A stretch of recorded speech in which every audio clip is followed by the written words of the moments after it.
welcome to Trains in Viatic and something completely different. For those of you who know, for the last coming up to 4 years I've been back at uni. I started off doing a foundation degree and then a foundation entry thing, and now I'm working on my dissertation. So hiya David, hiya Bang. So today we'll have a look at my dissertation. I'll put it up on the screen so that everyone can see it. But I'll go through and just give you the highlights from it. As you can see, it's a 23-page document. I've skipped the first 2 pages because there's some information I don't want to share on it. I'm handing it in tomorrow, so this is something different from me and I hope everyone enjoys it. So my dissertation is called Exploring How Disney Used Computer Generated Graphics has affected computer technology and how in turn advances in computer technology have affected the use of computer generated graphics. So the first bit, hiya Beta Monster, hiya J94, good to have you all here. So this is my dissertation, and as you can see for heading, Beta Monster, can you send me an email with your address as I need it as you won the prize at Christmas. So I hope everyone enjoys this, so I'll leave the stuff on the screen. So this is the introduction to start off with. You can see what my theory is. So I'm starting off by outlining the things I'm going to be looking at, which is Tron Legacy, Toy Story 3 to 1 to 4, Lion King 2019, Alice in Wonderland 2010, and The Jungle Book 2016. So in this I'll be investigating Disney's use of computer generated graphics. I'll be trying to paragraph this as Disney to me have always been in the forefront of technology. I always remember going with my nan to see some of the best Disney movies, like The Rescuers and when Toy Story came out, all the hype around the first computer generated video. So that's that little bit. So this bit, I hope you're okay.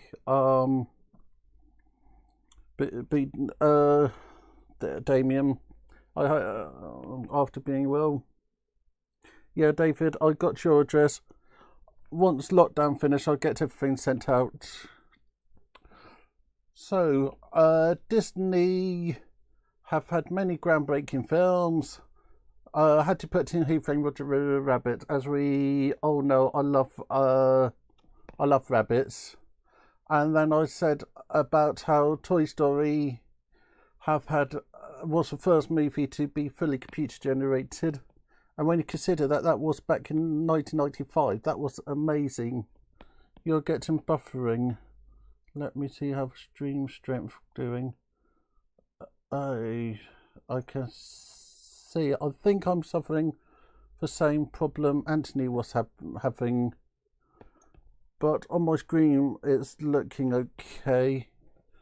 So I'll try to carry on. I know that this setup will cause a bit of problems. So Disney was started by 2 brothers, Walter and Roy. Disney had a failed company called Lavagram, and he created a film in that company called Alice in Wonderland. Alice's Wonderland. And from selling that video, that film, he managed to get the commission to create 6 additional films. One of the films he created was Steamboat Willie, whereby we got Mickey Mouse. Then in 1934, hi Barbara, good to have you there. Tell the computer to ignore the fact I'm not paying for voice checker at the moment. So Disney's first feature length was Cinderella, which was 400% over budget and used 300 animators.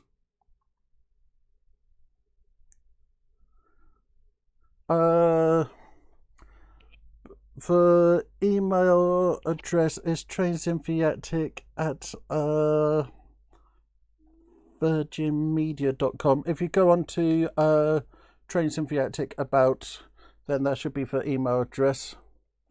So I'll carry on with the dissertation. So Disney went over budget, but making it first film, which was Snow White and the Seven Dwarfs. If you're investigating into Snow White and the Seven Dwarfs, you'll see that even then he was using some quite advanced technology. He was rotoscoping the image, which mean drawing the image on it. That's okay, Damien. As long as you're good, as long as you're healthy, that's what I worry about. And I know you had a new job. So I'm then saying a bit of history about CGI. The first film to have CGI was Alfred Hitchcock Vertigo, but this was using a mechanical computer rather than a digital computer. The first calculated image was in the Bell Labs in 1963, and that was programming 4chan. Then a bit of writing. Then I explain I'm going to be looking primarily at technology. It will be exploring how the limits of technology was held back at the time. Then we go on to about Disney and some of the examples I'm going to be looking at.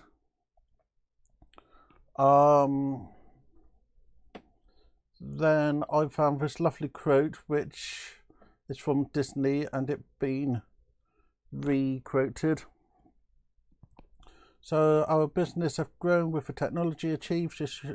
Should this technique progress come to a full stop, prepare for funeral operation of our media. This is how dependent we artists have become on new tools and redefinition, which for technology give us sound, technicolor and multiple cameras. So this date back to 1938, and you can see how Walt Disney was looking forward for technology. So then there's a bit talking about computer generated graphic, how Disney was bringing a lot to the game. Then we go on to my first chapter,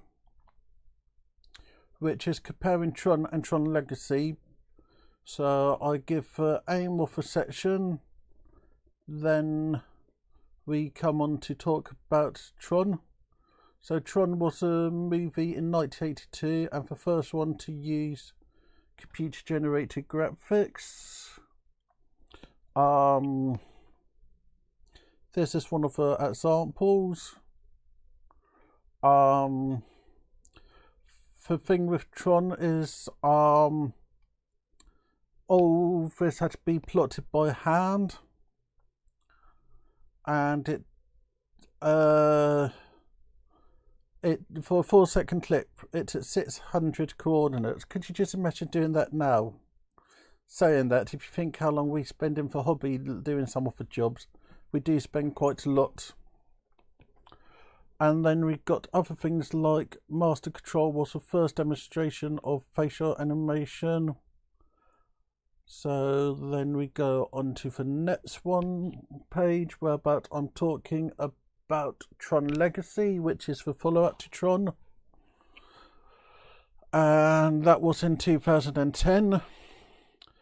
For people who haven't seen it yet, I'm going to spoil the story. It's about how Flynn's son find Flynn, and this had some very interesting CGI in it.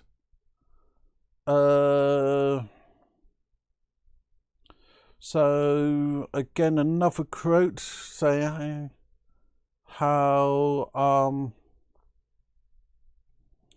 the original one was made.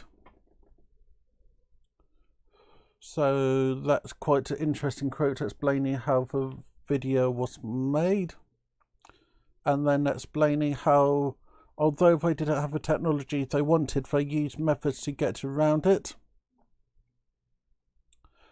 Then Tron was heavily based on computer-generated graphics. Then I said about how Tron Legacy have moved on so much, as this is an image from Tron Legacy, and you can see how it looked like a real location rather than a computer graphic, which the first example was. So then I talk about image 2, saying how you have got advances like that look like a proper sky, you've got that light, this looked like something real, and also about shadows and shading. So I gave this a bit of an explanation. Then we go on to one of the older shots from Tron, whereby we're looking at how you don't have much grading. You do have a little bit, but not that much, and it was mainly wireframe structures. So this goes on quite a bit, comparing the two, as we need a lot of comparing and contrasting. Then I talk about one of the advances in the CGI in Tron 2. One of the character called Clue is actually a young version of Flynn, who was Jeff Bridges, and they used footage from one of a film he did slightly earlier, and then laid on CGI to create the effect. Now this is the face tracking of Jeff Bridges with dots, so that they could actually create the wanted effect. So again, I explain about groundbreaking technology, and then how they have kept the look of the film while still bringing new things to the story, new techniques to the story. I'm then talking about the life discs, which are the discs that the characters bring around with all the information on them, comparing how the one on the left is from the original and is very basic, and then the one on the right is actually quite advanced with lights, but you can see looking that they're both from the same franchise and they have just advanced in the same way that we would expect technology to advance. I really do appreciate you all listening to this. I know it's not at all railway based, but it's things that interest me. So explaining how the two differences are in figure 5. Then I talk about the technology, as I'm quite interested in the technology, so I'm comparing the technology at the time of Tron with Tron Legacy. So 20 to 30 years worth of advances. So at the time of Tron, the most advanced computer about was the Commodore 64, and you didn't really have the technique to capture images. But by the time Tron 2 came out, cheers Booty, Damien, so by the time Tron 2 have came out, computers have really advanced. I think so. I'll need to check in a second. So with modern computers,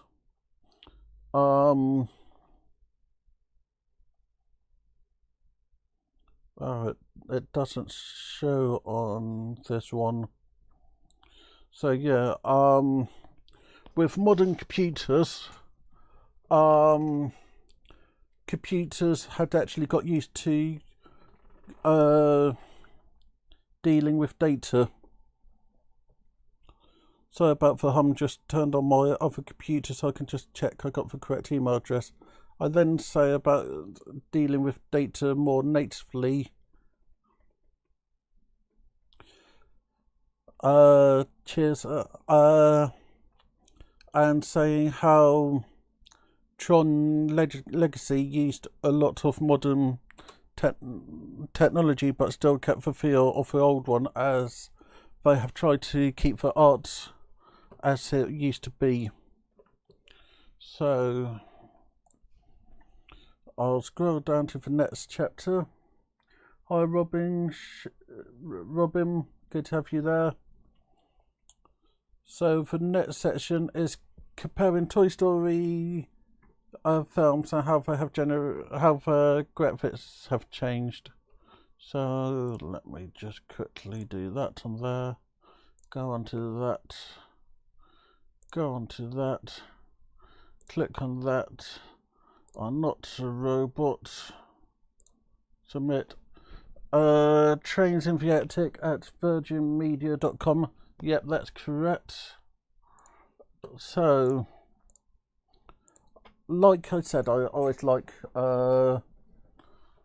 Toy Story. I like the technology. So, I start off by explaining all the plots of Toy Story, what they're about, Buzz Lightyear. So, Woody, a toy cowboy, Buzz Lightyear. I know that there's a lot more characters in it, but these are the main two. Then I say that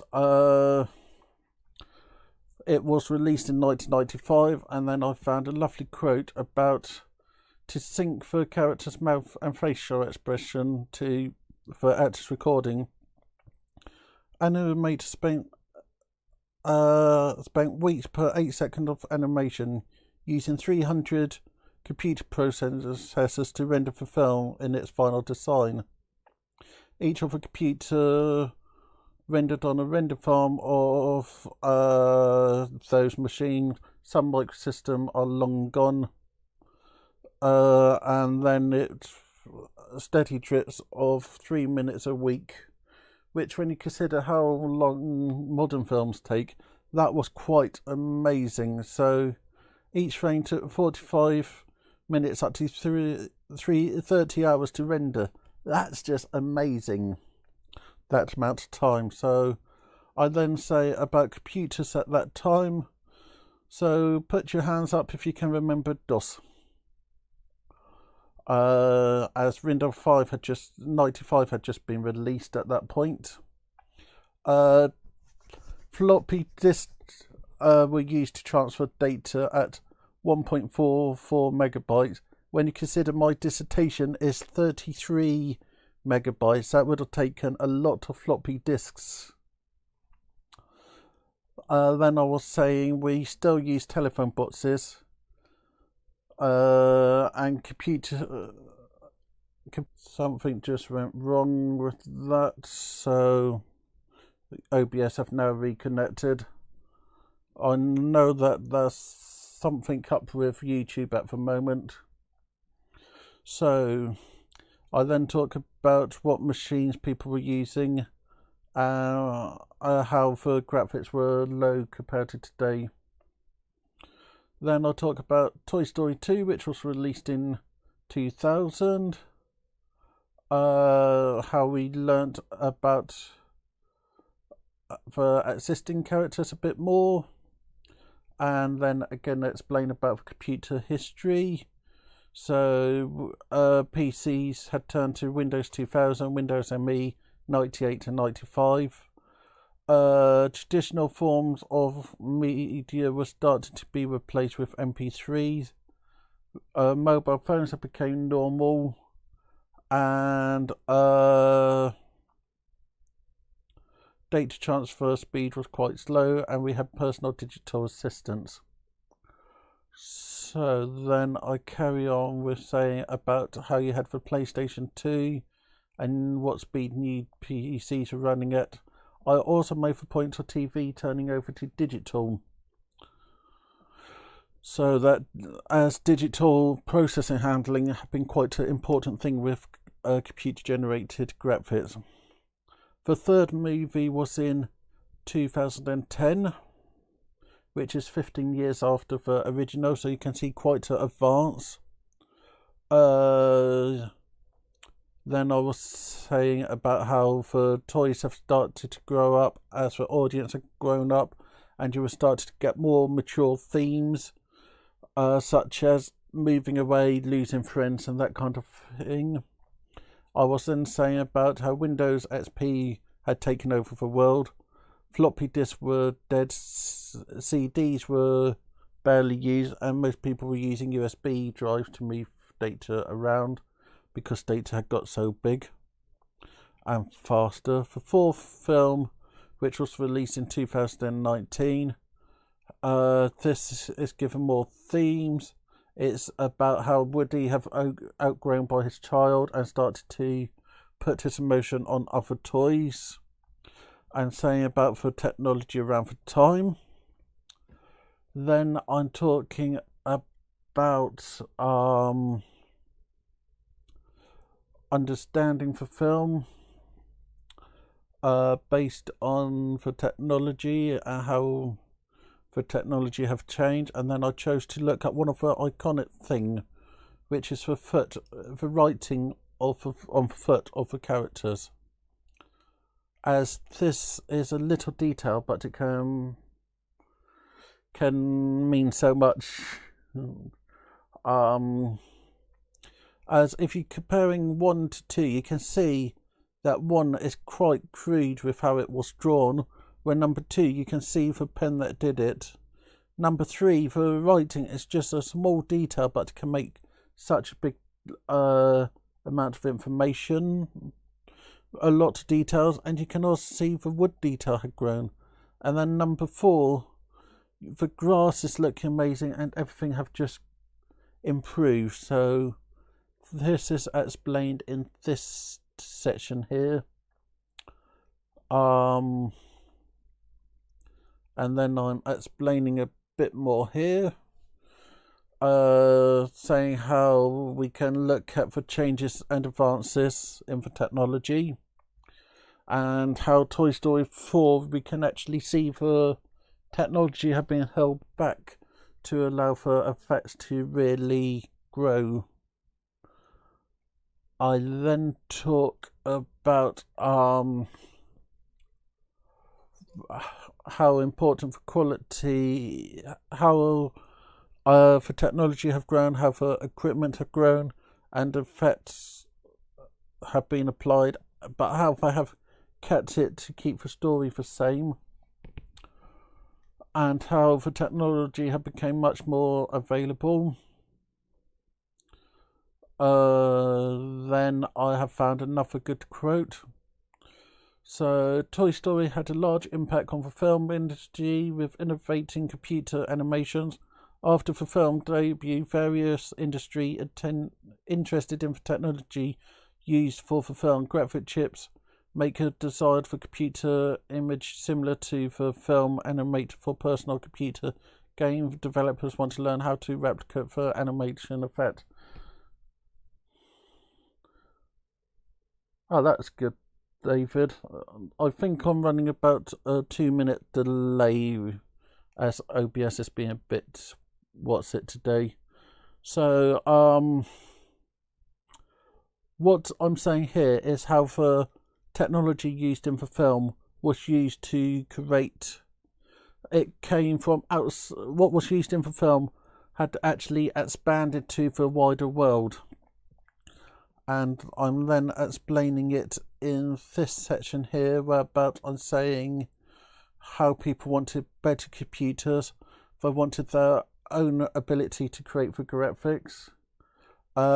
Toy Story have had an effect on what the public was expected to see in films, as if you're old enough, think of what you were happy to see in a cartoon before Toy Story, followed by what you were seeing after Toy Story. As I remember my first film after Toy Story, I was disappointed by the effects that wasn't then coming on the screen. Then I can say that the technology is important, but the public want to be able to recreate the technology. Then we come on to the last chapter before the thank you, David. Now we're coming on to the last chapter before the conclusion. Whereabout I'm talking about the Disney live action, because this is another leap in technology. It allowed technology and films to interact in amazing ways. So the 3 films I've chosen is Alice in Wonderland 2010, which was the first live action with effects. I know that could be debated, but that's the way I have took it. Then we had The Lion King, which is the newest one, and then The Jungle Book, which had some quite amazing technology. Also, this gives us a nice stepping stone between the 3 different groups. And I also chose these 3 because they all focus on talking animals. As Alice in Wonderland, all the animals talk.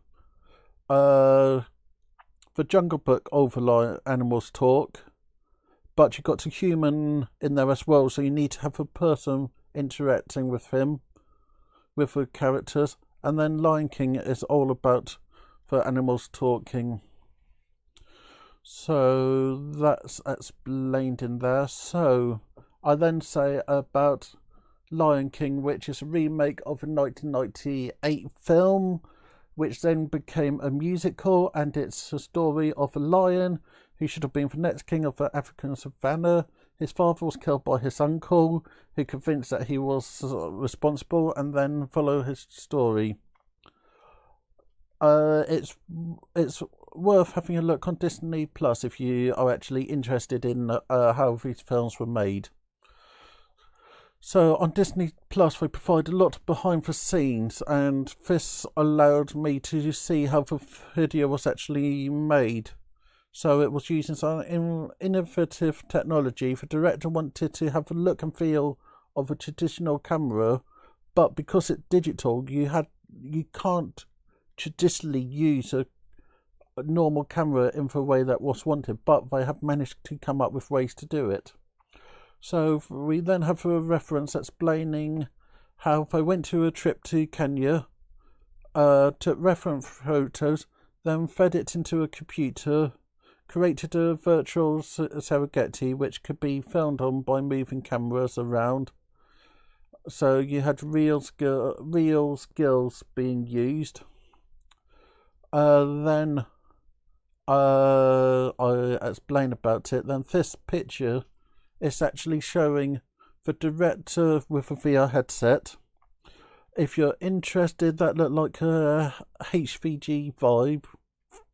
And then you've got the cameraman using a monitor and then a hand controller to track the camera in real time, so that the camera operator can actually do what he would traditionally do. So I then talk about how he's using virtual reality helmets, which is completely different compared to Tron, which didn't have that ability. Then I found a quote which then explained it a bit further, saying the camera and focus pull and moves were recorded from a virtual camera. He explains how it's using a VR, and then photo shoot, then pre-animation, then they're explaining what software they used. which is software that anyone can buy and can run on most computers. So Maya is animation software, and Unity is a software which a lot of computer games are now written on. So I then describe for software, talking about real-time rendering. This means that the computer can actually process the data as it's happening. Next, I talk about the Jungle Book, which is the first one to actually give real, true mixed reality, whereby the director can see what's being produced. So there's a lot of interesting video again on Disney Plus talking about it. I then say about the technology of the time and how Microsoft introduced their subscription service. Then this picture is quite an amazing bit of technology. It's showing what is happening in real life, and then this is a real-time render of basic effects so that the director can say, change this, change that, change that. So this was 2016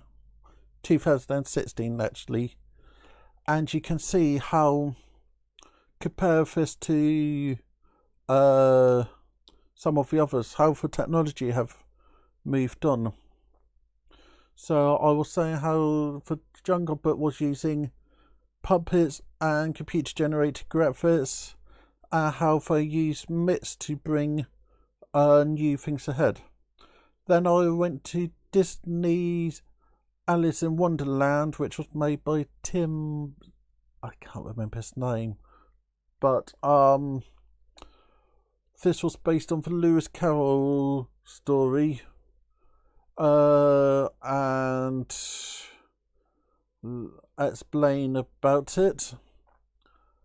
Then I say about the Microsoft Kinect, which was released at the same time, because this allowed true live motion capture by the public, which my brother was actually a beta tester for that, so we were playing bowling and several other things which was just unimaginable a few years beforehand. So we then talk about the motion capture without needing special outfits, clothes or equipment, and explain quickly how it works. So I then say majority of Alice was filmed in a green screen. Then this is for a photo, and you can see some interesting techniques they have used so that they get the correct shadows on the characters. They have the set cut out, everything is in green, but compared to the other two movies, you can see the director couldn't actually see. I'll let you know what grade I get when I find out. You can see how there's no real-time rendering of what was actually happening. So then I talk about the image. Then I am comparing the three images, saying how you can see the advances in technology. You can see how they're using consumer-grade hardware at times to create the modern film. Then I talk about how the film was allowing new technology to be pushed to the forefront and still use traditional techniques, like for camera operator using a camera operator to film the shot you wanted. Then I explain how in the later two films you can see the new technology being used. So after this we come on to the conclusion. Because I'm only doing a BA, I don't actually need to come up with a conclusion. It's not till you have done your PhD you actually come up with a conclusion. But I would say quite a lot here. I'm looking at how for art and for technology, and how for technology have allowed for art to be created, but for art is pushing for technology. I am also saying how they're using new technologies. Then I have a lovely quote just here. So Disney would dominate computer animation as it had dominated cell animation. Pixar would be eager to please contractors, for stars and for planets seem to be set on their course. So this is saying how Disney was prepared to use Pixar to create the film. Then I go on to have a look at the history of Disney to explain how they're trying to create advanced technology, and explaining that again. Then I go on to their mission statement, which I think is quite important. The mission of Walt Disney Company is to entertain, inform and inspire people around the globe through the power of unparalleled storytelling. So they're saying, cheers Kieran, they're saying that for storytelling is really important. So this is, so I then discuss about how for storytelling is very important, and saying how storytelling is at the heart of a company. I then talk about the research and saying how Toy Story was used to create the hardware in the PlayStation. Virtual reality headsets were used in Lion King, and this is showing how there's a crossover between film technology and consumer technology. I then say a bit about how Disney see a company that will work for it and take it on. So if you think Disney owns so many different companies like Pixar,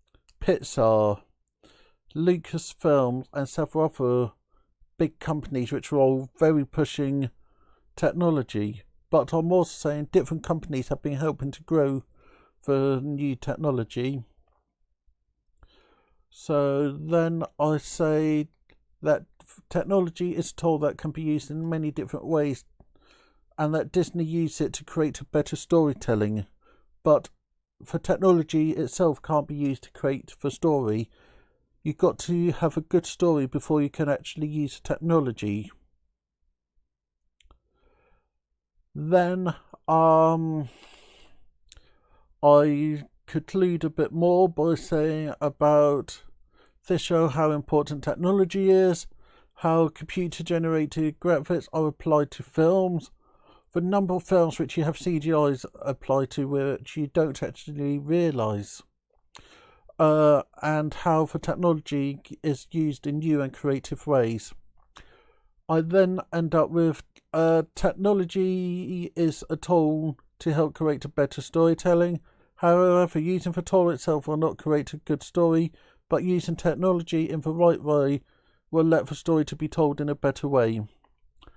Which, if you look at how good films using CGI, computer-generated graphics, are actually out there, the technology has been used to improve the story. There's always a good story at the heart. So that's the end of it. I then have many pages of bibliography. So I'll go on to that. So thank you everybody. I really appreciate you all out there. It's absolutely amazing to have so many of you watching. Saturday I'll be back on Model Railway and I'll be trying something different. Hopefully again, university work, but it's model railway. I want to actually do a short documentary kind of thing, which I'll be putting in as to be marked, explaining about the hobby and why it's important. So what I'll be looking at doing over the course of a few weeks is start to have interviews with people, so we can have a chat about the hobby and how it is important to everyone. So thank you everybody for watching. Thank you for giving me your time. I hope you found this interesting, and I'll see you all next time. Thank you very much.